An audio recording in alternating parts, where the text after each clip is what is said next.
Анх удаа яг ийм нөгөө такси хөдөлгөөнд дижитал платформд явж үзэж байгаа. Сэтгэл аяг өндөр оноо цогцолох тусам яг нөгөө одоо яг бидний үеэр бол нөгөө Mobile Legends-ийн нөгөө ранк гэдэг шиг яг тэрэн шиг өрсөлддөг.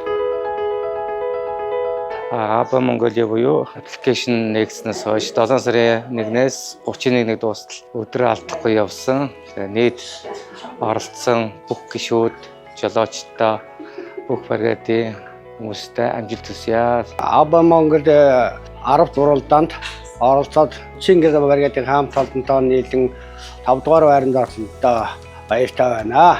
Энэ тэмцээн уралдаанд оролцсон жолооч нартай бүгдэнд нь баяр хүргье. Тэгээд бас үйлчлүүлэгч нартай баярлалаа. Зүгээр нэг яваад яахгүй яг зоригтой яг нэг юмд хүрнэ гэсэн тийм лауреатай байна. Абагийн хамт олонд ажил хүсье.